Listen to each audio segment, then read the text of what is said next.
जब कभी मैं किसी दोस्त के बारे में लिखने बैठता हूँ मुझे कभी याद नहीं आता कि इससे पहली मुलाकात कब हुई थी। कुछ के बारे में तो ये तशवीश भी होती है कि क्यों हुई थी। परवेज रशीद का मामला तो इस लिहाज से भी मुनफरिद है कि उनसे ताल्लुक को रिवायती दोस्ती का नाम भी नहीं दे सकता। उनके साथ न कभी कोई फिल्म देखी, न सड़कों पर आवारा गर्दी की, न कभी तुंदोतेज जुमले किसे और बेतकल्लुफी भी एक हद से आगे नहीं बढ़ी। वैसे परवेज मुझसे मुतारफ अपने कॉलेज के जमाने से थे। मैं इन दिनों यूनिवर्सिटी का तालिब इल्म था, क्लासें कम अटेंड करता और ओरिएंटल कॉलेज में बरगद के दरख्त के नीचे बैठकर आते जातों की हजव लिखता जो इनाफाना जबान जद खास व आम हो जाती थी। इन दिनों मैंने नौजवानों का कौमी तराना लिखा, अफसोस के नमूने के तौर पर भी इसका कोई एक मिसरा भी यहाँ दर्ज नहीं कर सकता। परवेज रशीद ने बताया कि पाकिस्तान के दूसरे शहरों के अलावा इसकी धूमें रावलपिंडी तक भी पहुंची, जहां ये लोग तो उसकी सूरत में ये तराना गाया करते थे। यूनिवर्सिटी से रुखसत के बाद मेरा एक ड्रामा अलादीन का जिन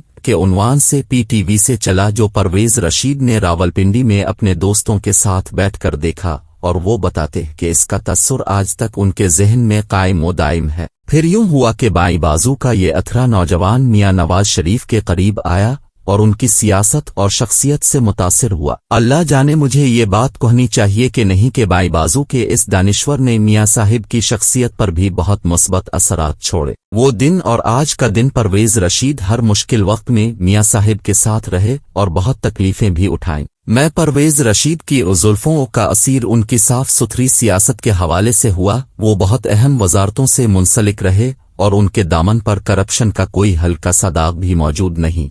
करप्शन तो छोड़ी, मौसूफ ने अपनी उम्र भर की कमाई भी सियासत की भींत चढ़ा दी। उनकी अपनी फैक्ट्री थी। सियासत के झमेलों और पाक साफ किरदार की वजह से इस कारोबार को बढ़ावा देने की बजाय उल्टा इससे हाथ धो बैठे। मुझे उनकी ये अदाएं पसंद हैं, मगर इस हद तक जाने का कायल नहीं कि सारी उम्र कारोबार करने के बावजूद इंसान अपना घर तक ना बना सके और किराए के घर में रहे। इतनी दरवेशी की नजर करने वाला उन दिनों कोई नजर नहीं आता। मौलाना के पास जो कार है इसकी हालत देखकर पतरस का मजमून बाइसिकल याद आ जाता है। परवेज रशीद जब मरकजी वजीर इत्तलात थे तो एक दिन में उनके साथ उनके दफ्तर गया। उनके एक हाथ में बैग और एक में कोट था। उन्हें देखकर उनका नायब कासिद उनकी तरफ बढ़ा और बरीफ केस पकड़ने की कोशिश की, मगर उन्होंने मना कर दिया। अब हम दफ्तर में गए तो शानदार जैसा वज़रा का होता है, मगर वो वहां बैठने की बजाय इससे मुल्हका एक छोटे से कमरे में चले गए जहां एक मुख्तसर सी मेज और उसके गिर्द 3 कुर्सियां थीं।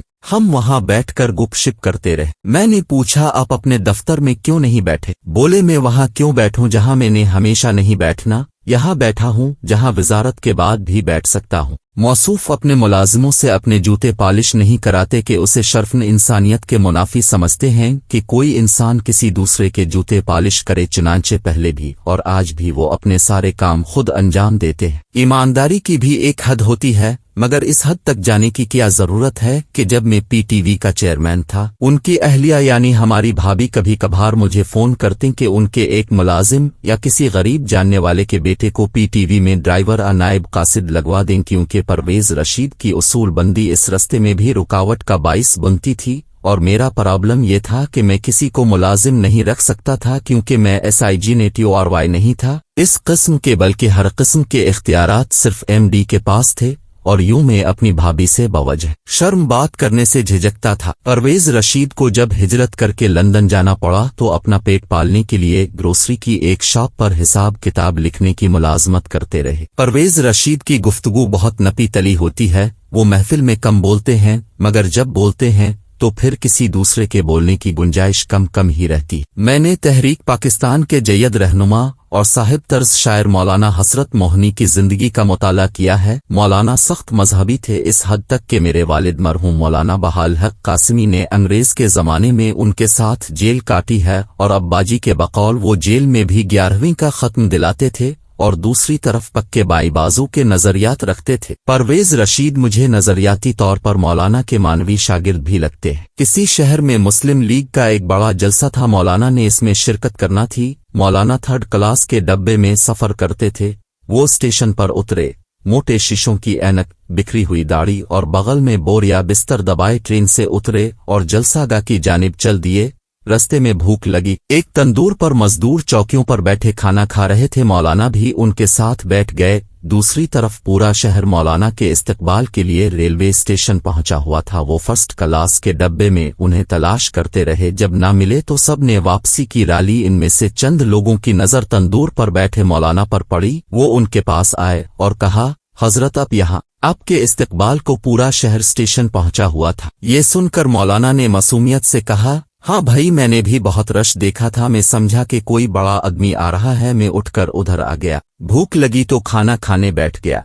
परवेज रशीद भी मौलाना के मानवी शागिर्द है। सेनेट के राकुन भी थे, मुस्लिम लीगी भी हैं और दरवेश भी। गुज़िश्ता दिनों मुबैना तौर पर एक सियासी जमात के किसी कम ज़र्फ हासिद ने उनकी एक फेक वीडियो बनाई। अल्लाह भला करे असद तौर का, जिसने इस घटिया हरकत का भांडा फोड़ दिया। जियो परवेज रशीद, हम तुमसे प्यार करते हैं।